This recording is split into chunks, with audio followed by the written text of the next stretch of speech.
Esse podcast é apresentado pela Aldeia.cc, feito para você acelerar na nova economia.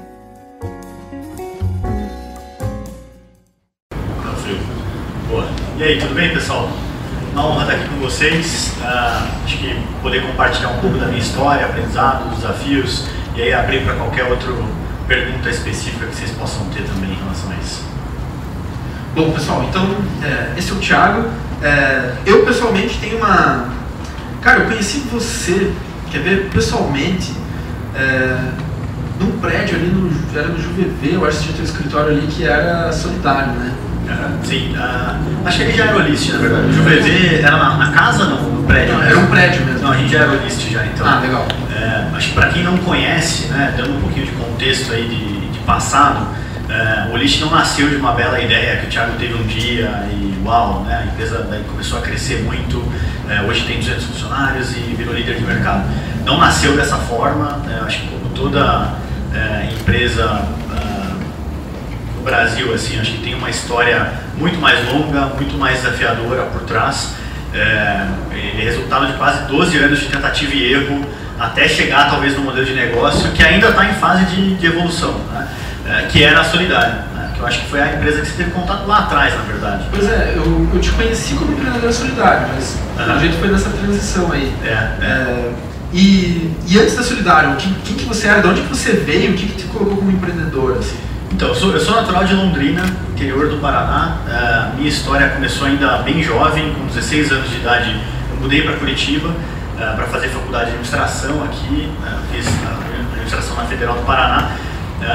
E logo no primeiro ano eu queria me envolver com atividades que pudessem ampliar um pouco o meu horizonte, assim, porque eu era um menino jovem com nenhum contato em Curitiba. O que eu ouvia dos curitibanos é que eram pessoas muito fechadas e Londrina é um pessoal muito aberto, né? Um pessoal que conversa, expansivo e tal.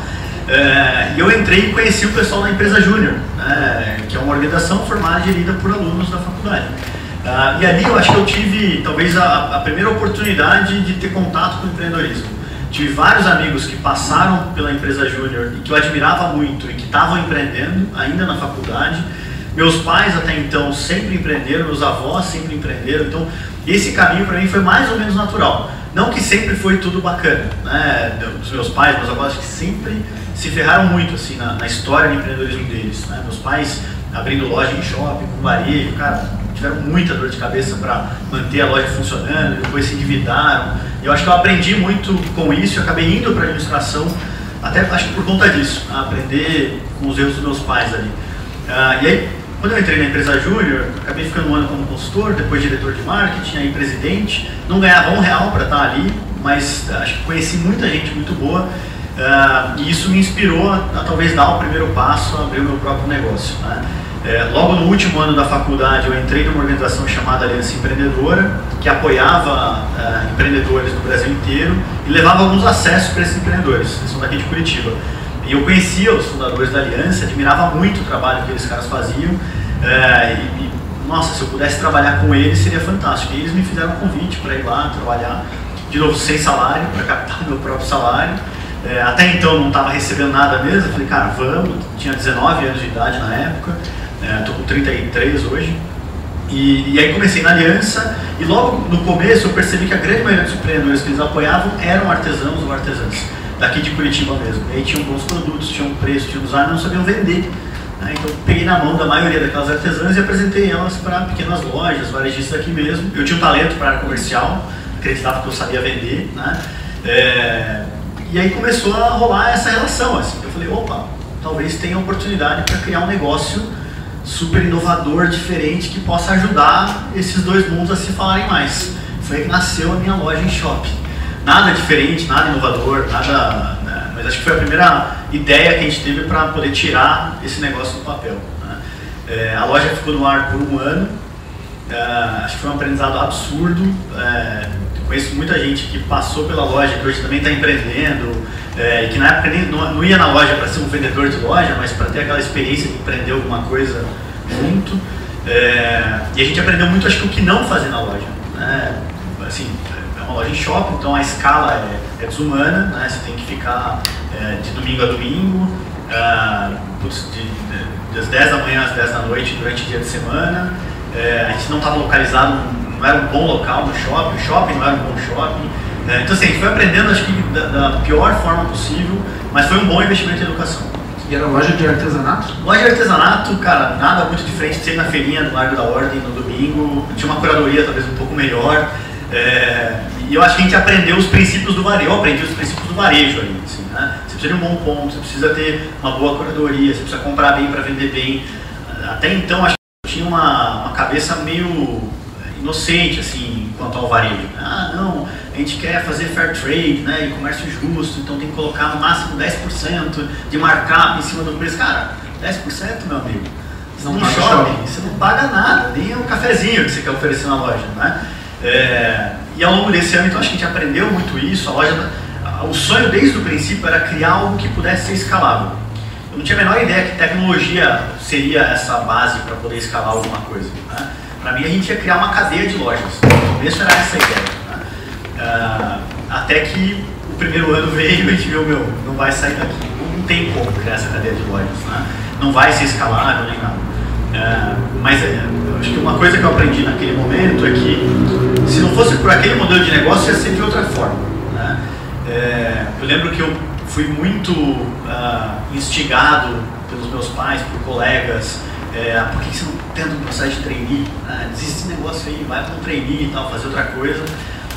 Eu acho que era o caminho mais óbvio, natural e seguro, talvez naquele momento. Tinha um monte de amigo indo para Unilever, indo para Kraft. Naquela época era, supra-sumo da faculdade você passar no trainee da Unilever, né, ganhando R$3.500 por mês, que era muito bom naquele momento. E o que eu olhava poxa vida, foi um ano, não deu certo. E se ano que vem der? E aí eu vou pro trainee e aí eu vou ter deixado toda essa história. Mal sabia eu que ia levar mais 12 anos. Né? Todo ano ia... Se soubesse, né? Se soubesse, no trainee lá atrás. Que solidário heurístico aqui. Brincadeira. Mas acho que foi um bom ano de loja. A gente aprendeu o que não fazer e entendeu quem já tinha construído escala no Brasil, né? Até então, olhando muito para o varejo, eu via no Walmart a melhor forma da gente escalar. Poxa, os caras tinham loja no Brasil inteiro, era o maior varejista do Brasil naquele momento, né? O único desafio é você com 19 para 20 anos de idade, como que você constrói acordo comercial com o Walmart. Não tinha a menor ideia. Não tinha LinkedIn, não tinha um monte de coisa. O que você faz no final do dia, né? Eu conheci um dos diretores do Walmart no evento, conheci, apresentei, ele gostou da ideia, me chamou para uma reunião, a gente construiu um acordo comercial com o Walmart, entrou em uma loja, depois 56 lojas, depois um monte de outras lojas da Solidário, do Walmart, com produtos da Solidário, ainda artesanato, produtos feitos à mão. E aí, cara, isso acabou permeando outros varejistas. A gente entrou na Lojas Renner, na Tokstok, e aprendeu muito de novo o nitty-gritty do varejo como distribuidor, assim, né? E até aí nada digital. Zero. Pra mim, sabe o que era a tecnologia? Era o ERP que ia me ajudar a emitir nota fiscal mais rápido. Era isso. Assim, era essa a minha visão de tecnologia. E eu falo isso pra muita gente que, assim, eu não sou empreendedor nato de tecnologia, assim. O meu background não é técnico. Eu aprendi depois a fazer query em banco de dados, a conversar com o desenvolvedor e tal, por necessidade, porque senão não ia sair o negócio que eu queria, né? Mas para mim, tecnologia até então era o ERP, e eu só fui ter contato com tecnologia de verdade, tipo negócio, a tecnologia como alavanca de crescimento e base e tal, quando em 2011 a gente foi aprovado num programa, ainda como esse distribuidor, chamava Unreasonable Institute, em Boulder, no Colorado. E aí lá eu conheci o Google, conheci o pessoal do Etsy, do eBay, e aí brilhou o olho. Eu falei, nossa, existe um mundo novo inteiro que eu não sabia que existia, que se a gente trouxer essa experiência do offline para o online, talvez a gente consiga criar algo muito mais impactante. Foi aí que nasceu a ideia do Marketplace da Solidário. Então, o Marketplace da Solidário nasceu só com, cara, um brilho no olho, uma vontade de tirar um negócio do offline para o online, mas nenhum desenvolvedor, nenhum designer dentro de casa, não tinha nada assim. A gente tinha uma agência que prestava serviço pra gente, botou o primeiro site no ar em, sei lá, 30 dias.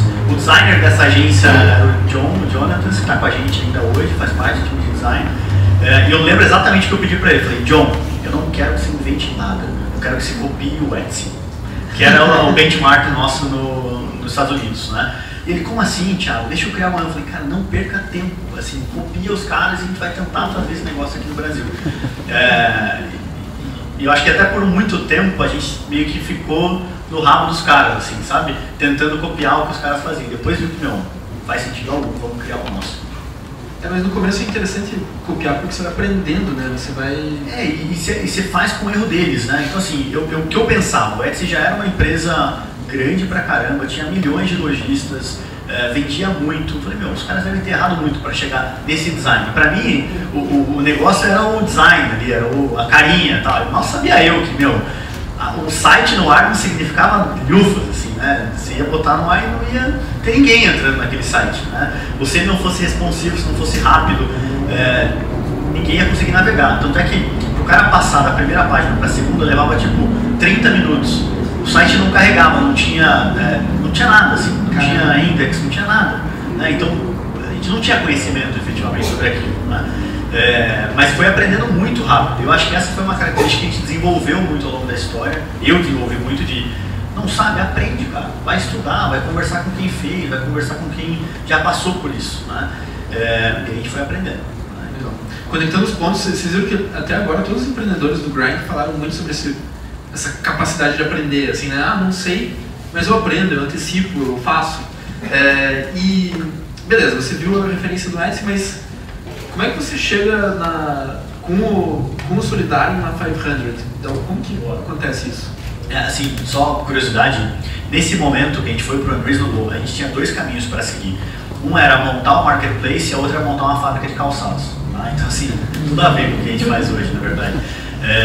Mas a gente vendia muito calçado na época da Solidário e entendeu que tinha uma oportunidade para criar uma linha de calçados diferentes. Tá? Calçado artesanal. Feito à mão, ou até industrializado, tal, mas com um conceito diferente. No final, depois você tem a Osklin, que acho que ocupou um pouco desse espaço, você tem outras empresas que ocuparam esse espaço, né? Veja, tem Vert, tem várias marcas bacanas hoje de calçados que construíram o que a gente queria construir na época, né? Cara, basicamente a gente voltou pro Brasil, botou o marketplace no ar, aprendeu muito, mas foi legal que ele saiu de 0 para 1 milhão de visitantes mensais, tinha 300 mil produtos, 15 mil lojistas, então tinha uma escala interessante, mas a conta não fechava. Mas a gente estava numa curva de crescimento absurdo. 3 meses antes de quebrar, eu comecei a conversar com alguns investidores, mal sabia que eu tinha que ter feito esse dever de casa bem antes, na verdade.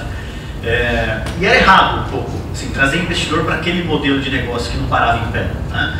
Eu falei, se não trouxer alguém para me ajudar aqui, o negócio vai quebrar. E aí conversei com vários investidores, a gente já tinha fundos que estavam nos cozinhando já há muito tempo, e corretamente, porque assim, o negócio não parava em pé, então... e a BED viu alguma coisa que os outros talvez não tinham visto. Eu falei, esse modelo pode fazer muito sentido, ela já conhecia bem os caras do Etsy, tinha outras empresas começando esse modelo no Brasil, e acabou fazendo o convite para a gente ir para 500. Legal. A BED é a BED Young, né? Que é uma sócia, e é brasileira, né? Brasileira, sócia da 500, né? E ela faz parte então hoje dessa aceleradora. A 500 é uma das principais aceleradoras de startups hoje no mundo, né? Eles ficam no Vale do Silício e estão criando outros capítulos agora no mundo todo, né? Talvez é a maior aceleradora hoje no mundo, acho que eles já aceleraram milhares de negócios, né? Cara, a gente acabou indo para 500 e eu acho que lá foi uma lavagem cerebral, assim, porque eu entrei com essa cabeça de sim, queremos construir um negócio de tecnologia, entrei como solidário, como marketplace. Ao longo dos 6 meses do programa, a gente foi tendo tantos insights e caindo tantas fichas, porque a ideia da aceleração é você botar muito dinheiro para escalar e ao final do programa poder talvez captar um investimento ainda maior para escalar ainda mais, né? E a gente aprendeu que quando a gente botava dinheiro na aquisição do lojista, do marketplace da Solidário, o marketplace tem 2 lados, né? O lojista e o comprador. O lojista, cara, vinha, a gente treinava, ajudava o cara a operar e a conta fechava. Do lado do consumidor, não fechava. E a gente estava concorrendo diretamente com todos os caras que tinham sido parceiros do passado no offline, estavam indo para o online e de um jeito ou de outro precisavam correr atrás da cauda longa, que era o que a gente era especialista. E aí caiu uma ficha, o mercado está mudando, todos indo para o online, por que a gente não faz a ponte entre esses 2 mundos? Mas foca só no lojista, que a gente é muito bom. Foi aí que nasceu a ideia do Olist. Ele nasceu inicialmente para vender artesanato nos maiores marketplaces do Brasil. Era isso. Caramba. Cara, e o primeiro mês de Olist foi vendendo artesanato dos maiores marketplaces do Brasil. Daí eu falei, nossa, mas tem muito mais empreendedores no Brasil além de artesãos, né? E se a gente evoluir esse modelo para poder trabalhar com eletrônicos, com decoração, com moda, com câmeras e banhos, sei lá, todo tipo de produto, né? Produtos importados, sei lá, qualquer gente que trabalha, qualquer empreendedor ou empresa que trabalha com algum tipo de produto precisa vender mais. No Brasil são 1,6 milhões de merchants, né, de lojistas que vendem algum tipo de produto. A gente já tinha acabado de construir o acordo comercial com o B2W, com o Walmart, com o Via Varejo. Eu falei, quer saber? Vamos tentar. E aí a gente nem comunicou eles, a gente só botou os produtos no ar, assim. Só uma pergunta, quantas pessoas assistiam no time? O tamanho? 5 pessoas. O time máximo do Solidário foi 6 pessoas, na verdade. Nesse momento tinha 5 porque um tinha saído. Deve ter feito falta, né? Fez falta, cara, e era difícil, assim. E ainda bem que a gente não escalou muito mais do que isso, sabe? Porque o modelo não era bom, ele não parava de pé, o economics, né, a conta de custo de aquisição do merchant, do buyer, não fechava. O lifetime value não fechava, o churn era alto, a taxa de ativação era baixa do lojista, poucos conseguiam efetivamente vender alguma coisa. No melhor mês de Solidário, a gente fez R$156 mil de vendas. Isso é o que a gente faz hoje em alguns minutos de Olist. Né? Sei lá, não é nem uma hora assim, de Olist. Né? E essas métricas, churn, lifetime value, onde que você aprendeu elas naquele momento solidário? Não aprendi, eu não tinha muito essa cabeça de economics na Solidário. Né? O que a gente sabia é que a gente botava dinheiro e não vinha dinheiro. Sabe? Então, assim, não tinha muito essa cabeça de métricas e... Eu confesso que eu fui ter essa cabeça durante a 500. Que aí eu tive um insight que foi assim, pra mim foi mind-blowing, assim, eu falei... a gente foi com o John, que era o designer, e o desenvolvedor, né? E, cara, eu não tinha acesso à informação, a gente não tinha um BI, uma ferramenta de inteligência que eu podia entrar lá no dashboard e ver quantos sellers estavam entrando, quantas vendas a gente tinha. Era tudo meio maçante, assim, o desenvolvedor tinha que rodar query e tal. Eu falei, André, me explica o que é query, o que é banco de dados, me mostra como você faz aí. Eu lembro desse dia, cara. Ele, Thiago, tudo começa com select, e aí você declara o que você quer, from, tarará. É só isso? Porque eu faço tudo isso no Excel hoje, cara, me dá a primeira base aqui e eu quero aprender esse negócio. Cara, aquilo mudou a minha vida, assim. Porque a partir daquele momento, aí eu mesmo fui atrás de ferramenta de BI, eu configurei a primeira ferramenta de BI da Solidário, que é a mesma que a gente usou depois e usa até hoje no Olist, 5 anos, a mesma. E graças a Deus a gente vai migrar agora, porque não dá mais conta, chama Redash, é open source, para quem quiser depois, vale super a pena como primeira ferramenta. Né? E naquele momento, cara, eu lembro que eu comecei a ver o negócio acontecendo, em tempo real ali, sabe, as coisas acontecendo. E aí eu acho que eu fui pesquisar muito mais sobre essas métricas, né? Quais eram as principais métricas de um negócio, de um marketplace, o GMV, a taxa de ativação, a taxa de liquidez. Hoje eu diria que para quem está empreendendo e começando, cara, tem muita literatura sobre isso, muito. Então assim, vale muito a pena você ler, entender esses cases para tentar colocar o seu negócio nessa caixinha. É muito difícil ter um modelo de negócio hoje que não caiba numa dessas caixinhas de métricas que existem, assim. E aí quando você coloca nessa caixinha, cara, você passa a ter uma visão do seu negócio que você não teria, entendeu? Tem uma ferramenta que é muito legal para quem tem negócios de SaaS que chama Chartbook. Ela é gratuita até certo ponto, né? Então você coloca as informações lá, cara, ela te dá toda a visão de CAC, de lifetime value, de churn, de retenção, de cohort, né, que são as safras de clientes, que é o tipo de coisa que muitas vezes o empreendedor vai aprender depois de muito mais tempo, né? E aí você já perdeu muito tempo, assim. Então, quanto antes você puder colocar isso, melhor. Legal. Você falou que tem muita literatura. Você tem alguma recomendação de um livro que fale sobre isso? Ou alguma coisa que a galera seja obrigada a ler? Assim, livros que eu li, gostei muito, né? Então, Lean Startup, eu acho que é um livro fantástico, acho que ajuda muito. Long Tail eu li porque era muito do nosso negócio, né? Gostei muito. A Estratégia do Oceano Azul, acho que tem vários outros livros depois. Eu posso até passar para a galera algumas referências de livros que eu gostei muito. No passado eu li muito mais livros de impacto também, então A Riqueza na Base da Pirâmide, esses livros me inspiraram muito, eu acho que a fagulha de empreendedorismo ali, assim, né, de não desistir, de resiliência e tal. Legal. E daí então você encontrou esse modelo e você voltando exatamente para onde a gente tinha parado, você chegou naquela hora que você não avisou nenhum dos marketplaces e resolveu plugar um monte de coisa. Deixa eu contar uma outra história interessante, porque a gente, no fechamento encerrando o ciclo da 500, a gente captou um investimento que era um objetivo lá. A gente captou $800 mil na época, essa cidade é pública, inclusive. E a gente captou para escalar a Solidária. Então, o que eu vendi para os investidores cara, a gente acredita nesse negócio, sim. Tem uns desafios aí em aquisição de consumidor, mas a gente acredita, a gente acha que esse negócio pode ser grande.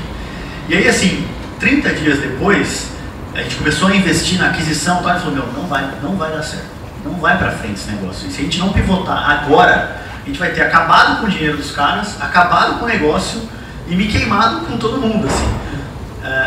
Por que não pivotar? E aí que a gente descobriu esse negócio de Olist. Eu lembro, cara, eu voltei para cada um dos investidores. Então imagina você acabou de vender a ideia para todo mundo, que vai dar certo, 30 dias depois volta o louco lá e fala, olha só, o dinheiro na conta, a gente ainda tinha, sei lá, dos $836 mil, tinha $800 mil ou mais.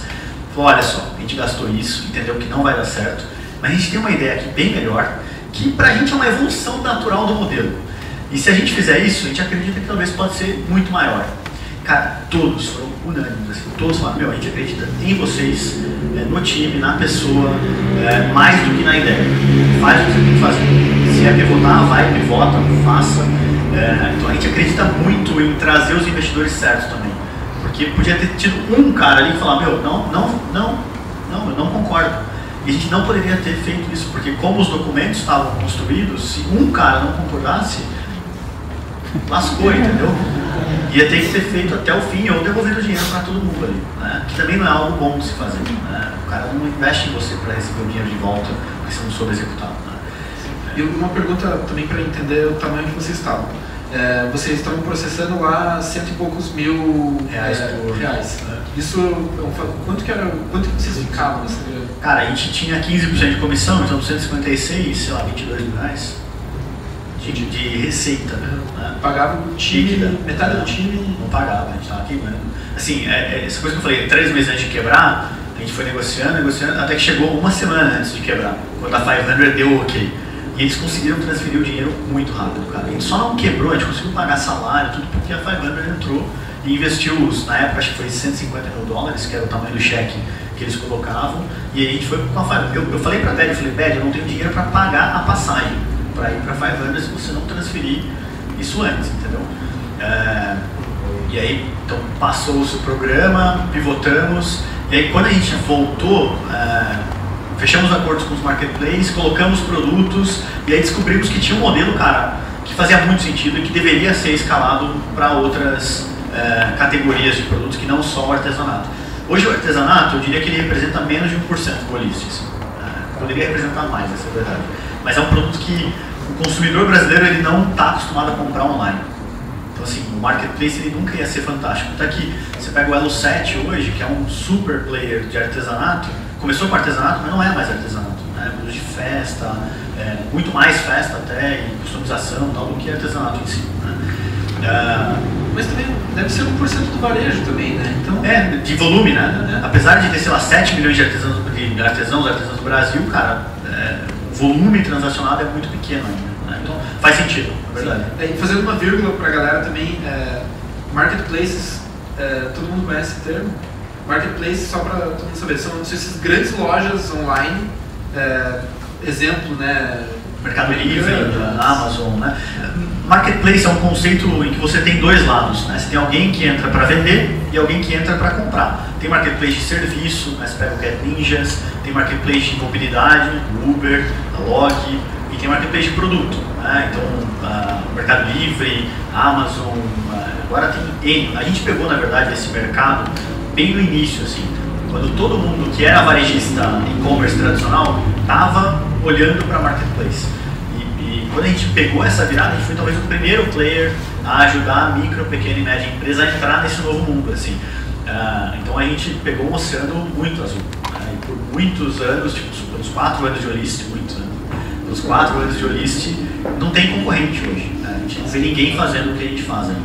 Excelente. E quais foram os desafios? Daí você encontrou o modelo, plugou, funcionou. Qual que é o desafio a partir daí? Então, a gente tinha 5 pessoas, né? No primeiro ano a gente saiu de 5 para 15 pessoas. Então, acho que a primeira coisa o Olist é um modelo diferente da Solidário. Então, aprender sobre esse modelo de negócio, criar máquina de aquisição de merchants, máquina de aquisição de pessoas, de treinamento de pessoas, avaliação de pessoas, construir um time de tecnologia que fosse escalável, uma tecnologia que era escalável. E eu acho que a gente errou em todas elas, assim, tudo. Todas as máquinas a gente fez errado. Talvez a máquina de aquisição tenha sido a mais consistente delas. E hoje acho que muita gente viu que a gente divulgou aí que a gente está contratando 40 vendedores, né, account executives, e mais uns 30 SDRs e mais uns 20 implementadores. Então, esse é um time que deve crescer para 500 pessoas já. Assim, acho que próximos, sei lá, 12 a 18 meses a gente deve ter mais de 500 vendedores. Né? Mas, então assim, erramos na construção das máquinas. Eu acho que ter trazido o investidor certo ajudou muito na construção desses playbooks também, mais até pela rede desses investidores. Então, putz, a gente pôde começar um Olist com RD implementado, resultados digitais, que é a ferramenta de nutrição de leads e marketing digital, desde o primeiro dia. Assim, eu lembro de ter conversado isso com o Eric, com o pessoal lá da RD. Então, só foi possível porque a Redpoint, que era o fundo, entrou e nos ajudou. Né? E a Redpoint é investidora também do RD. É investidora do RD também. Integradinho já com o Pipedrive, que era o CRM. Então, assim, a gente não fez certo, mas a gente acertou a mão em algumas coisas. Assim. E isso acho que foi a cola do que a gente fez até hoje. Assim. Mas, por exemplo, nessa escalada, logo no primeiro ano, a tecnologia era um monolito. Monolito toda a operação ela acontece com um sistema só, né? Tudo truncado ali assim. E escalar o monolito é difícil pra caramba. E a gente não tinha a menor ideia que o Olist fosse escalar tão rápido. Essa é a verdade. No primeiro ano a gente crescia, sei lá, 15, 20% por semana, cara. Era uma loucura assim. E era sei lá, o dia a dia, o orgânico, sem fazer muita coisa diferente, crescia pra caramba. Tinha muito seller entrando, muito produto entrando e a gente vendia pra caramba. O que a gente não tinha ideia é que escalar essa tecnologia ia ser muito mais difícil do que a gente imaginava. Ao final do primeiro ano, a tecnologia ela abriu o bico. E aí a gente capotou, literalmente. Assim, o banco de dados travou perto da Black Friday, um mês antes da Black Friday, o banco de dados travou. Caramba. A gente zerou, assim, a loja desligou, assim, não fazia nada, assim, a gente não entrava pedido, e a gente viu isso acontecendo, lembro desse dia, assim, né? A gente capotou, a P2W desligou a nossa loja, a gente não tinha entrado no Mercado Livre ainda, mas todos os marketplaces desligaram a nossa loja, a gente ficou sem receita por 3 meses. A gente já tinha o merchant também, né? E o merchant também, né? Minto, isso não foi no primeiro ano, foi na metade do segundo ano. Né? No primeiro ano ele foi bem, na metade do segundo ano a gente viu que a plataforma ela não ia aguentar e a gente começou a construir a segunda. O que a gente não sabia, e eu acho que esse foi um grande aprendizado também, a gente planejou a migração para setembro, que era agosto, que era o aniversário da Americanas, a gente está no meio do aniversário da Americanas agora, então faz exatamente, acho que 3 anos que isso aconteceu. E o banco de dados, obviamente, travou um mês antes da migração. Né? Então a gente planejou uma coisa, cara, saiu totalmente fora, perdemos 3 meses de receita, a gente estava com 60 pessoas no time naquele momento, a gente tinha acabado de assinar o term sheet da nossa série A de investimento. Tipo, os fundos tinham acabado de entrar e falado, cara, a gente quer botar mais dinheiro, essa empresa está indo bem, acredita que vocês vão construir um negócio muito maior. Assinamos o term sheet, deu 15 dias do term sheet assinado, trava o banco de dados, trava tudo, cara, um pau absurdo em tudo. E aí eu volto para os investidores e falo, olha só, aquele term sheet que vocês assinaram tem um porém aí. A plataforma está travada, assim, a gente vai levar uns 3 meses para recuperar, colocar no ar. Cara, e os caras foram muito sinceros e sérios, assim, tipo, a gente acredita em vocês, de novo. Então, com vocês, a gente não está fazendo esse investimento pelos próximos 3 meses. Eles podiam ter saído fora? Hein? Podiam. Isso é uma material change, né? Isso está no contrato, que se tiver qualquer mudança significativa no negócio, os caras podem pular fora. Naquele momento, não tinha nem assinado o contrato, era um term sheet só, era um indicativo de proposta e tal. Né? Então, eles podiam ter simplesmente dado para trás e, cara, sabe-se lá Deus o que teria acontecido.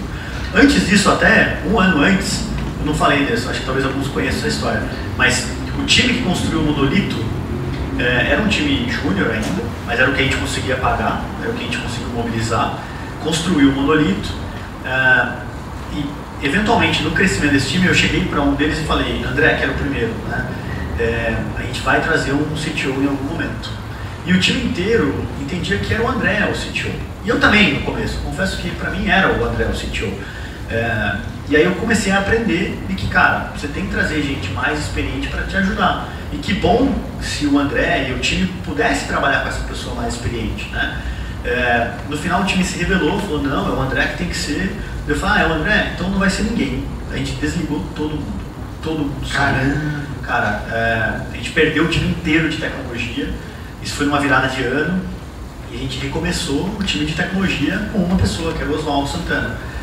Que reconstruiu todo o time de tecnologia do Olist, aí reconstruiu essa plataforma. E aí a gente fez esse screw-up na migração. Acho que uma dica que a gente vai dar, ou que eu posso dar para quem for migrar algum sistema depois migração você começa no dia 1, cara. E não lá no 6º mês, entendeu? Você começa no dia 1 a migrar o que você tem. Porque é muito difícil migrar. E vai levar muito mais tempo do que você imagina. E aí, depois de ter migrado, recuperado, reconstruído, cara, aí o negócio, assim, hoje, quando a gente vê no gráfico, essa capotada, cara, é um blimpzinho, assim, um quebra-mola ali. Mas você imagina no dia que isso aconteceu, assim, durante os 3 meses, a galera fala, eu chegava lá como um zumbi, assim, né, e galera, vamos pra mais um dia, não sei o quê, porque não via saída, não via solução. E o Oswaldo já estava no time nessa época, né? O Oswaldo estava no time nessa época, ele entrou com a gente no início de janeiro de 2017, se não me engano, 2016 na verdade, para a gente migrar em setembro, né? Construir a plataforma nova e migrar em setembro. E meu, travou um mês antes. Foda. Cara, ninguém imagina isso, na verdade, né? Assim, você não se prepara para isso, né? E aí acontece, aí você tem que rebolar e fazer com o que tem ali. Eu acho que um dos grandes erros foi ter confiado demais nesse plano que a gente fez ali, né? Cara, a gente podia ter se antecipado a isso, né? Acho que um outro erro grande que a gente cometeu, e aí eu posso depois abrir para a galera também complementar, mas a gente escalou muito rápido. E escalar cultura é muito difícil, né? Então criar os mecanismos de controle de cultura leva tempo, assim, né? E eventualmente você chega um momento que você tem muito mais gente nova do que antiga na empresa. E é natural que isso aconteça, né? Você tinha 5 pessoas antigas, de repente você tem 15 em um ano, e depois você tem 65 em 2 anos, né? É muito mais gente nova do que gente antiga. Como que você garante que a cultura continua forte, que os valores estão impregnados e tal? Cara, com cerimônia. Fazendo com que essa galera respeite essas cerimônias e participem da construção do negócio e sejam donos e tal. Então, uma das coisas que a gente sempre fez desde o início foi compartilhar tudo. Assim. A galera tem acesso ao banco de dados lá, faz query também, sabe o que está acontecendo, sabe se a empresa está indo bem ou mal, o faturamento, o lucro. A gente compartilha tudo isso. Hoje, todo mês tem uma reunião de resultados que o próprio colaborador apresenta para os outros colaboradores, né? E você gera uma accountability com isso, que é o que a gente não tinha no passado. E você tem exemplo de uma cerimônia? Essas são as cerimônias que você está falando, né? Por exemplo, uma que a gente acha muito boa, essa reunião de resultados, que ela é mais recente até, tá? Que ao invés de ter o gestor apresentando para o time, tem uma galerinha aqui que apresentou já na reunião de resultados aí, né? Quem apresenta é o colaborador, é o analista, é o especialista, e eles apresentam para eles próprios e gera uma discussão gigante, assim, na própria empresa, e aí todo mundo participa, é all hands, assim, então as 200 pessoas da empresa vão participar, levanta a mão e fala, meu, não entendi isso que você está falando, para mim isso não faz sentido, me explica melhor. E aí, então assim, para quem está lá e vai apresentar, o cara vai na mão, né? Então assim, ele se prepara, ele faz questão de aprender o racional da coisa, entender o porquê que aquilo é assim e não assado, porque ele vai receber perguntas, né? E são perguntas inteligentes, então assim, você não pode passar vexame ali, ninguém quer passar vexame ali, né? E é muito diferente de você ter o gestor apresentando. Cara, é nada mais do que obrigação do gestor saber aquelas coisas, entendeu? Mas não é o gestor que me preocupa, né? É todo mundo entender o racional daquela coisa. Então essa é uma cerimônia muito boa. Uma outra que é muito bacana é a Town Hall Meeting, né? Então toda quinta, era sexta-feira, a gente mudou para quinta, porque sexta-feira às 5 da tarde tem cara de happy hour, né? E a gente não queria que tivesse cara de happy hour. É um momento em que a gente para a empresa inteira também, às 5h15 até às 6, para compartilhar desafios, problemas, conquistas de pessoas diárias, cara, e a galera também poder levantar e fazer comentário. Hoje a gente meio que começou a organizar melhor a Town Hall, então a galera manda pergunta antes por Slack e tal, porque já é muita gente, né? A gente não sai dali também. Então pessoas novas são apresentadas, e cara, aí tem um monte de outras coisas, né? Reunião de planejamento que a gente faz. Hoje, por exemplo, 100% do time de tecnologia do List é remoto. Você fala, mas remoto, mas é o quê? Para pagar menos? Né? Porque é mais barato? Não, é mais caro, na verdade. Né? 100% CLT, normal, certinho, mas a gente queria trazer os melhores desenvolvedores de Python do Brasil. E os caras, nem todos estavam em Curitiba. A gente tinha muitos bons desenvolvedores em Curitiba, mas tinha muita gente no Nordeste, sei lá, no Sul, em outros lugares. Né? E a gente construiu isso remotamente. Então, é mega desafiador, na verdade. Eles participam da Town Hall? Participam, todo mundo. Digitalmente. Digitalmente, né? E remotamente, lá no Zoom e tal. E esse é um outro desafio, porque se você tem uma pessoa que é remota, a empresa inteira tem que ser remota, velho. Senão essa pessoa, ela se sente um consultor externo, sabe? É o freelancer. E não funciona. O cara, como freelancer, ele não entrega o mesmo nível de compromisso e responsabilidade que ele teria, ele sendo dono de verdade. Então, se um cara é remoto, 100% tem que ser remoto. E essa foi uma das coisas que a gente começou a construir lá em 2016. Eu acho que hoje é uma super referência de empresa que tem o trabalho remoto como core, assim, né? Faz parte do mindset de quem entra na empresa. E se você não entender isso, cara, não dá certo. Poxa, que legal. E, bom, agora então voltando para a timeline, tá? Chegamos lá, plugamos os marketplaces, estouramos o Fusquinha, trocamos o motor, o motor de Ferrari, colocamos ele para rodar. Foi crescendo, crescendo, crescendo, se tornou a maior loja em qualquer marketplace do Brasil, certo? Certo. E agora? Então, só um comentário em relação a isso, que a gente fala que hoje a gente está na Fórmula 1 com telemetria de kart ainda. Esse Redash que eu falei, essa ferramenta de BI, é a mesma, cara, ainda, com os mesmos gráficos, os mesmos. Então, isso é uma coisa que vai mudar agora, a gente acabou de fechar uma nova ferramenta. Então, estou bem feliz com isso, com essa mudança agora. Parabéns. Mas acho que o momento é muito bom. A gente, até hoje, no List captou mais ou menos 8 milhões de dólares, né? E transacionou mais de 300 milhões de reais na ferramenta. Né? A gente é bem contente de ter utilizado muito pouco recurso externo para poder ter gerado tanto impacto, tanto resultado para o lojista que está com a gente hoje. Tá? Esse ano a gente faz isso que a gente gerou na história inteira, basicamente no ano. A gente espera continuar crescendo muito mais. Assim.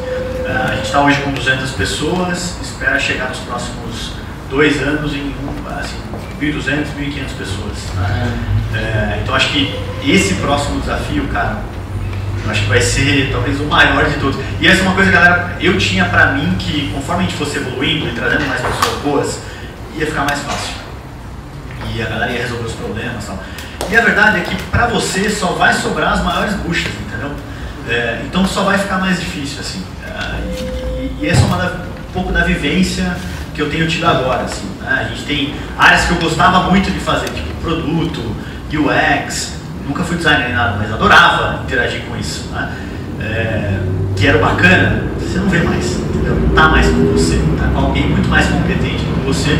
Então pra você sobra as buchas do tipo, como que a gente vai entregar e tudo isso que a gente está prometendo e trazer as melhores pessoas e continuar nesse ritmo alucinante, né? E confesso que a gente não tem esse playbook super claro, assim, né? A gente tem um plano, tem um guia, mas vai meio que mudando, assim, a gente erra pra caramba ainda.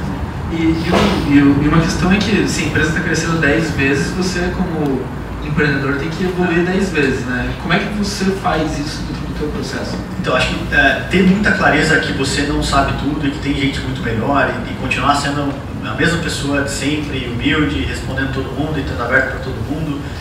Eu acho que o tempo ele passa a ser um desafio maior, assim, ele joga contra você. Acho que é bem mais difícil você conseguir dar atenção para tudo que você quer, no nível de intensidade que você deveria dar, né, em profundidade que você deveria dar. Eu me sinto muitas vezes muito raso nas coisas, assim, né? Então acho que precisa ler muito mais, precisa conversar com muito mais gente. Eu gosto de falar muito para as pessoas, assim, no Olist a gente cria uma bolha, né, dentro do Olist, assim, então a inércia faz a gente crescer 100% ao ano. E assim, a inércia é todo mundo fazendo o seu trabalho, replicando o seu playbook, leva, cara, mais 100% ao ano. Então assim, é fantástico o crescimento. E é natural, quando você vive isso dentro dessa bolha, que você se ache e se considere a última bolachinha do pacote, cara. Puta, eu sou o cara que mais entende de CS, eu sou o cara que mais entende de design, de sei lá o que, né? E aí é difícil você tirar essa pessoa dessa bolha. Então, uma das coisas que eu faço muito pra mim é, deixa eu visitar outras empresas, e os fundos fazem muito isso com a gente também, com os empreendedores, né? Vai pro Vale visitar outras empresas, e aí você vai lá, e aí você sabe o que você não sabe, né? Você passa a saber o que você não sabe. E eu acho que essa é a pior tipo de ignorância, é não saber o que você não sabe. Porque você fica bem com isso, você tá bem, você não sabe o que você não sabe, você não precisa mudar nada. Faz bem pro ego, Faz bem pro ego, você continua a sua vida. O problema é quando você sabe o que você não sabe, bicho, ferrou, você tem que correr atrás daquilo, entendeu? E é um pouco do que a gente tenta fazer, eu gestores, tenta fazer com as pessoas dentro do Olist, cara. Participa de evento, vai conversar com outras pessoas, faz benchmark pra caramba, e vai viver fora da bolha. E traz esse conhecimento pra dentro. Então acho que é um pouco do que eu tento fazer pra mim mesmo, assim. Eu acho que a gente hoje está longe de estar bem pra caramba, longe de ter os melhores processos, melhores ferramentas. Eu acho que a gente tem gente muito boa. Muito desafiador trazer gente sênior pro negócio, cara, muito difícil, em Curitiba especificamente, né? A gente tem um time em São Paulo hoje, e a gente deve expandir cada vez mais esse time em São Paulo, mas a gente tem algumas posições de liderança, de diretoria, de C-level, que a gente não consegue encontrar em Curitiba, por exemplo. Então é difícil, e grande parte do meu tempo é para isso hoje, né? Assim, gastar conversando com boas pessoas que possam vir assumir cargo de liderança no Olist. Muito legal. E onde que entra o papel do fundo ou da própria Endeavor nessa situação assim, do CEO? Então acho que uma coisa que para mim a Endeavor era um sonho desde sempre, né? Na faculdade eu lembro que eu acompanhava os vídeos da Endeavor desde o início da faculdade e nunca me imaginei me tornar um empreendedor Endeavor, assim, nunca, né? Falando a real, assim. Eu lembro que eu via o Edu, que é o empreendedor do Spoleto, né? Os vídeos do Edu, eu fui numa palestra do Edu na época e tal. Caraca, o ídolo, assim, cara, há um mês atrás a gente estava junto no Vale, conversando, podendo trocar ideia. Então, eu acho que a Endeavor ela te ajuda a tirar dessa zona de conforto. E diferente do fundo, ela está do lado do empreendedor. Né? Então ela está ali para olhar o seu lado e o seu futuro, obviamente o futuro do negócio, né? Eu acho que ele permeia e se confunde muito os dois lados. Mas para quem tiver a oportunidade, puder participar do Scale Up e outros programas da Endeavor e eventualmente aplicar para virar empreendedor Endeavor, eu acho que é uma organização que muda a vida, assim, né?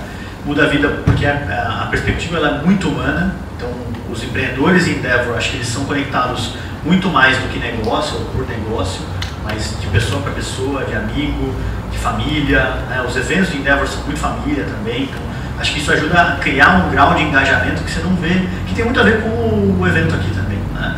É um grau de engajamento que vai muito além do networking, sabe? E investidores, eu acho que eles ajudam a te comprar tempo. Ele te traz um nível de sofisticação que você talvez não teria trazendo aquele fundo, né? E por isso que é tão importante você trazer o fundo certo. Assim, que tempo você quer comprar? É o tempo de prestação de contas? É o tempo de envio de relatório? Ou é o tempo de como construir uma máquina de crescimento, uma máquina de CS, uma máquina de design, uma máquina de sei lá o quê? Então, acho que trazendo o fundo certo, cara, se tende a acelerar mais. Não pelo dinheiro, mas pelo conhecimento, networking, pelo que ele vai te agregar. É muito o que eu acho que a Redpoint trouxe pra gente, a 500, o valor, os angels que a gente trouxe. Puta, um monte de angels. A gente trouxe o CTO do LinkedIn na época. E ele sempre falou, cara, não construa tecnologia para daqui 5 anos. Construa a tecnologia para o momento. A gente fez isso tão bem que a gente capotou, mas era importante, senão a gente não ia aprender, senão a gente não teria migrado, saído do monolito para o microserviços. Sabe, a gente nunca teria chegado onde chegou sem, talvez, a interação com esses caras, né? Então acho que o investidor ele ajuda muito a comprar tempo. E o investimento é tempo. Acho que é isso que muito empreendedor erra ao trazer o investidor, que é tapar buraco do negócio. Investimento não entra para tapar buraco do negócio, cara. Investimento entra para você acelerar aquilo que você está fazendo bem feito. E se você estiver fazendo mal feito, ele vai escancarar aquilo.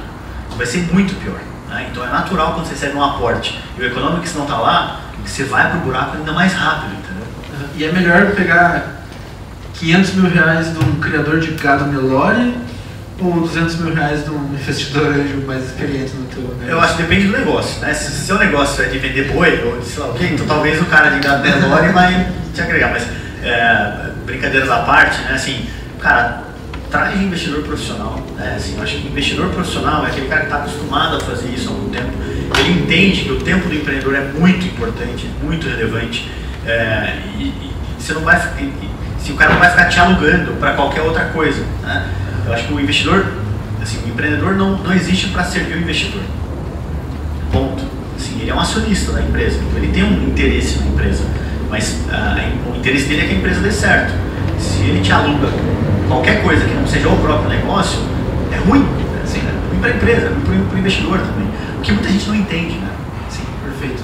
E última pergunta, até onde você acha que dá para chegar com o Olist? Assim, eu falo que a gente está arranhando nem 1% da superfície. Então, cara, acho que vocês vão ver um Olist ano que vem totalmente diferente. Assim, né? Uma empresa que eu acho que expande muito o espectro de atuação, com muito mais lojistas. A gente tem hoje 6 mil lojistas e a gente espera nos próximos 2 anos, cara, multiplicar isso por mais de 15, 20 vezes. Né? Então, acho que o ritmo de crescimento vai ser muito mais insano. Com uma empresa de 1.000, 1.500 pessoas, eu acho que você pode esperar que ela comece a arranhar um pouco a cidade até, né? Assim, criar um dente na cidade mesmo e ser relevante para a própria cidade. Eu acho que a gente passa a ser responsável, acho que, por algumas outras coisas na própria cidade e olhar para isso também. Então, hoje a gente está muito aware do papel da empresa, até acho que muito além do próprio negócio, assim, né? Acho que o futuro, cara, a gente passa a não só ajudar esse merchant a vender em marketplace, mas conectar cada vez mais o offline com o online. Tem toda uma linha de serviço financeiro em volta do que a gente faz, que a gente quer explorar. Logística é um tema que para a gente é super relevante, a gente está muito interessado em melhorar isso dentro de casa, conversando com outras empresas também. Então, acho que tem muita coisa legal assim, que a gente deve anunciar em breve aí também. Bacana, cara. Meus parabéns. História super inspiradora, né, galera? Obrigado mais uma vez pela conversa. Passa rápido mesmo. Passa super rápido, então. Essa é a preocupação, mas depois a gente podia ter uma fogueirinha aqui, né? Tô sentindo muita falta. Gente, então agora a gente passa para a segunda e última etapa do nosso cerimonial. Aliás, penúltima, porque depois ainda tem mais um encontro de todo mundo conversa. Mas agora a gente abre para perguntas da plateia. E diferente da outra sede em que o fio do microfone é quilométrico, nessa aqui a gente tem que ou vocês vêm aqui fazer a pergunta, ou a gente repete a pergunta de vocês para ela ficar gravada, que esse vídeo depois vai para a comunidade global lá e fica registrado no YouTube. Então, queria saber quem que gostaria de começar. Venha, Cleber. Então você... cara, vai dizer que você é tímido agora. Você falou que tem que construir tecnologia para o momento. Como que vocês lidam em fazer isso no momento e garantir que vai ter tecnologia para o futuro para manter o negócio funcionando? Deixa eu só repetir a pergunta, tá? Então, você falou que você tem que fazer a tecnologia para o momento. Como que você lida com essa relação de garantir a tecnologia do momento e planejar a tecnologia para o futuro, né? Construir o futuro? Eu acho que assim, você precisa ter um plano e guidance para o futuro, tá? Então, todo mundo que está construindo a tecnologia do presente tem que fazer alguma coisa que, de certa forma, encaixe com esse plano de futuro, né? O que a gente não gosta, Cleber, é no final do dia você gastar meses ou muito tempo construindo alguma coisa que daqui a 6 meses ou 1 ano você vai ter que jogar fora, né? E é natural, assim, a empresa cresce, a armadura não serve mais, você tem que trocar de armadura. Então faz sentido jogar fora. Não existe nenhuma tecnologia no lixo hoje que é future proof, assim. E eu confesso que a gente erra às vezes em alguns casos fazendo tecnologia future proof. Por mais que ela vai errar, ela vai quebrar. E a gente vai ter que jogar ela no lixo. Eu acho que é importante ter esse guidance, né? E o guidance é a estratégia, para onde a empresa vai. Eu acho que a gente tem muita clareza hoje do que vai ser os próximos 3 anos de Olist. Assim, de tamanho acho que a gente não tem muita clareza, mas 3 anos a gente sabe o que a gente precisa fazer.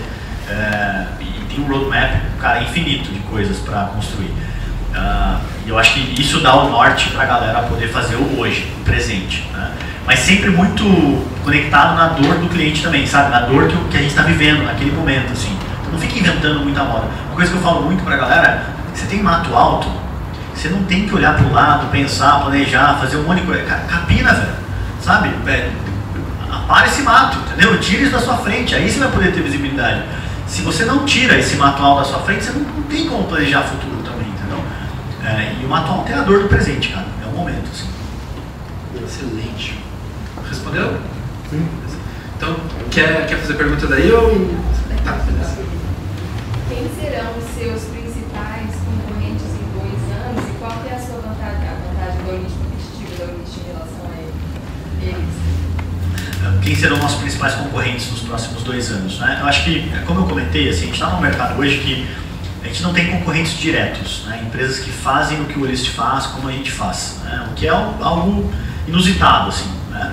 Uma coisa que a gente procura fazer é kimono fechado, assim, né? Assim, cara, o que a gente está construindo e o que a gente vai construir, a gente não fala muito para fora.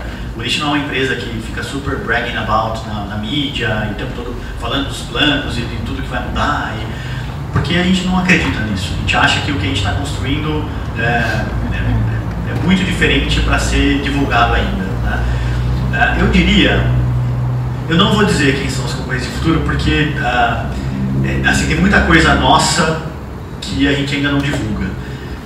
Muita gente fala, mas os marketplaces são seu concorrente? Muita gente vê que sim, a gente acha que não.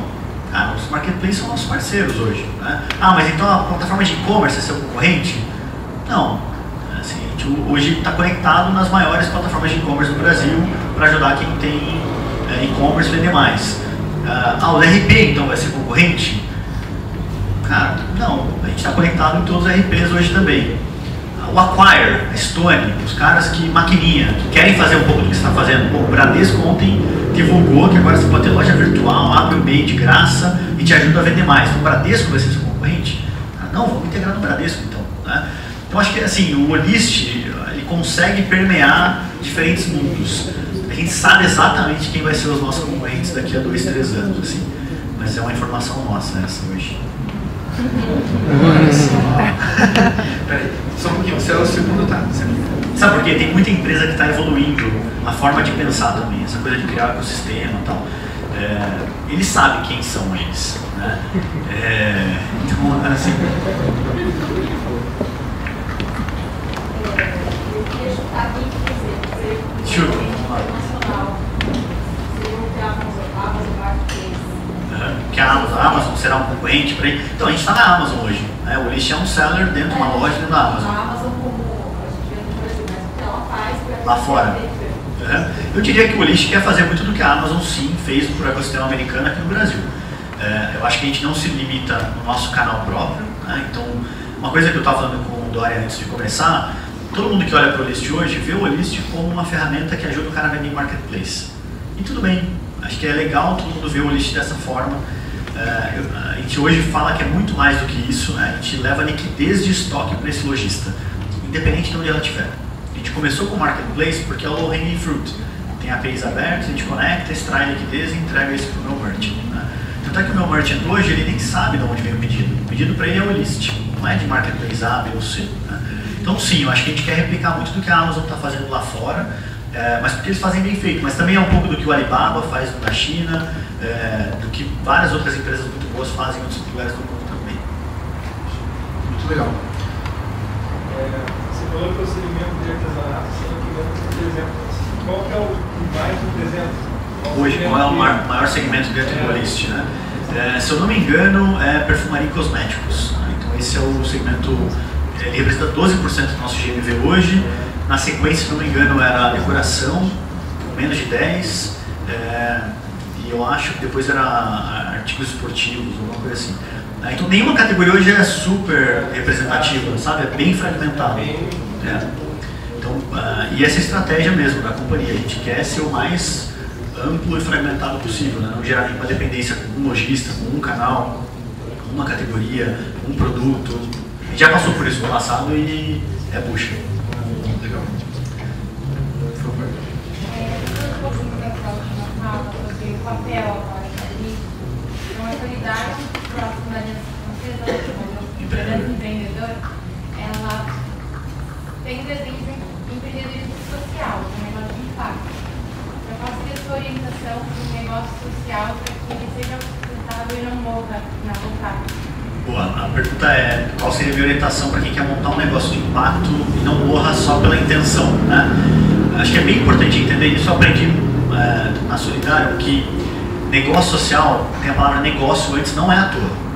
Assim, ele só para de pé se o negócio fizer muito sentido. Então, da mesma forma que eu falei do Economics, do Olist, do o Churn, cara, é um negócio social, ele vai ter métrica como qualquer outro negócio.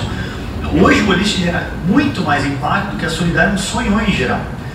Empodera muito mais empreendedor e transacionou muito mais valor e gera muito mais emprego. Hoje são mais de 6.700 lojistas, que em média tem, sei lá, 5 a 10 funcionários. Então olha o impacto que a gente tem na sociedade hoje, né, com essa rede de pessoas que trabalham em prol disso. A nossa missão ela continua até a mesma da Solidário, que é o Empowering Commerce, né, ajudar o cara a vender mais, né, empoderar o comércio. Só que com um modelo de negócio diferente. Então, eu diria que para quem tem essa ideia, essa vontade de montar um negócio de impacto, cara, pensa no negócio, cria um negócio. Se o negócio parar de pé, o que você vai fazer com o lucro depois, você escolhe, entendeu? Você vai reinvestir, você vai distribuir, você vai doar para uma instituição de caridade. O que eu acho que é errado é você se confundir na ideologia e ter paralisia por conta da ideologia, assim, eu tenho que reinvestir, eu tenho que isso, eu tenho... Cara, não, pensa no negócio, e aí o impacto tem que ser decorrente. Se o impacto do seu negócio não faz parte do core do negócio, esquece o negócio social, cara. É um negócio com doação, entendeu? Um negócio com um anexo de impacto, né? Mas acho que não se deixe aprender pela ideologia, foi um erro que eu cometi no começo, tá? Fair trade era uma coisa que a gente não pode aumentar, não pode cobrar mais de 10% do lojista, senão não é justo. Olha que cabeça, cara. Quem falou que não é justo? A minha psicóloga fala isso, ela fala, quem falou isso pra você? Alguém? Foi você? É sua mãe? Quem que é? Entendeu? Cara, questiona, entendeu? Perfeito. Diga lá. Quais são as principais lições aprendidas com os times remotos? Boa pergunta. Lições aprendidas com times remotos, né? Acho que a primeira delas eu falei que cara, se uma pessoa é remota, o time inteiro é remoto. Então, se você tem gente no escritório, esse cara do escritório tem que trabalhar remotamente. Então, senão não funciona, assim. Então, todo mundo tem que estar com fone, todo mundo tem que estar na salinha do Mumble, ou no Zoom, senão não vai funcionar. É muito fácil das pessoas se sentirem apartadas do core, né? Então, a intenção do remoto não é para ser mais barato nem nada, é para a gente ter pessoas excelentes trabalhando onde elas quiserem, né? Então, acho que esse é o primeiro ponto. O segundo ponto é que para você criar engajamento e criar know-how, e aí talvez seja um dos desafios do remoto, você precisa de documentação muito bem construída, você precisa de processos muito bem delimitados, você precisa de cerimônias muito bem estruturadas, senão é muito fácil de você errar na comunicação, de cada um sair fazendo o que quiser. E eu confesso que esse hoje é um desafio nosso, assim, tá? A gente tem times remotos que trabalham muito bem, como um só time, times remotos que ainda é um conjunto de pessoas e cada um trabalha na sua história. E depois junta e vê que, opa, peraí, não saiu como a gente esperava, né? Acho que é isso, cara. Legal. Temos uma última coisa, em relação a isso também, assim, pessoas sênior em geral, elas têm um nível de ansiedade menor, com mais experiência e tal. E o remoto, ele exige um nível de autocontrole muito grande. Você está trabalhando na sua casa, ou no coworking, ou seja lá onde for, né? Eu acho que você precisa ter uma disciplina muito grande, assim. Então, pessoas que já passaram por muita coisa normalmente têm uma disciplina maior também. Mas aí é muito da pessoa. Perfeito. Última pergunta, Last. Qual que é o propósito do negócio para você? O propósito, né? Hoje o propósito do Olist é Empowering Commerce, né? Essa coisa de empoderar o comércio, né? Pessoas que teoricamente não sabem o que fazer para vender mais, cara, nosso papel é ajudar esse cara. E a gente não deveria descansar enquanto tiver um negócio que não consiga vender mais, entendeu? Que não consiga sair daquela situação em que ele está hoje. Hoje, só para você entender, assim, para o cara vender mais, ele tem dois caminhos: montar o e-commerce dele ou entrar no marketplace. Ou fazer outdoor, fazer outras coisas, né? Mas não faz parte do core, sei lá, da farmácia, da loja de decoração, da loja de imóveis. Tipo, você fala para esse cara montar um e-commerce, esse cara tem um balcão, ele tem um vendedor e ele compra bem para tentar vender bem. Se ele vai montar um e-commerce, ele vai ter que aprender a fazer marketing, aquisição de cliente, pós-venda, logística, tecnologia. Não faz parte. Então, o nosso papel é tentar abstrair toda essa complexidade. Para de falar de e-commerce, para de falar de marketplace, cara, não fala de nada. Fala de vendas. Você quer vender mais? Então, beleza. Pluga aqui no Chip Tuning, que é o Olist, e a gente ajuda a vender mais. Acho que esse é o grande propósito. Excelente. Cara, agora eu vou terminar com uma pergunta minha que eu tenho feito para todo mundo que eu estou conversando aqui no Grind, que é, se essa galera aqui, se as pessoas tivessem R$100 no bolso, onde que você sugere que eles investam esses R$100 para se desenvolver ou crescer ou qualquer coisa assim? Eu ia plagiar o Victor, mas eu sei que ele já veio, né? Já veio. Ele falou do cafezinho ou não? Falou. Falou do cafezinho, né? Falou. Investimento em xícaras de café. Eu diria que assim, existe uma nova economia nascendo que é fantástica, que ela é powered by plataformas, né? E você consegue ganhar dinheiro e construir patrimônio sem ter milhões de reais ou milhares de reais para investir mais. Para você começar na Log, no Uber, no Olist, em várias outras plataformas, você não precisa muito. Com R$100 você consegue comprar um produto e vender esse produto no Olist. Você abre o seu MEI usando a Contabilizei, você compra alguns produtos e você começa a vender com a gente. Com isso você consegue reinvestir e criar um negócio. Olha o que a gente descobriu recentemente. Tem um cara que fez isso com a gente, ele não tem nem computador, cara. Ele vai em Lan House. Ele imprime na Lan House e ele vende na Lan House. Tipo, o cara não tem um ativo sequer, nada, zero. Ele opera tudo com uma plataforma. Então acho que com R$100, com toda essa galera aqui, dá pra gente montar quase que uma powerhouse. Assim, juntando todo mundo, fazendo fundo. Dá pra fazer. Dá pra fazer sim. Excelente. Thiago, cara, foi uma honra te receber aqui. Muito obrigado. A gente tá mantendo um nível absurdo assim, das conversas e cada empreendedor traz muito valor, assim, e não tem nem como dizer se alguém foi melhor do que alguém, assim, porque está trazendo muito valor. Acho que só a galera muito boa também, né? Que vocês trouxeram até agora. Para mim está sendo muito legal e eu imagino que para as pessoas que estão acompanhando a sequência aí está sendo legal também. Muito obrigado por ter disponibilizado o teu tempo. A gente sabe quão difícil é. Você não é daqueles caras que são arroz de festa aí dos eventos, né? É raro te encontrar. Então obrigado por ter dado essa confiança para o Startup Grind também. Obrigado mesmo. Valeu, galera. É isso aí. Boa.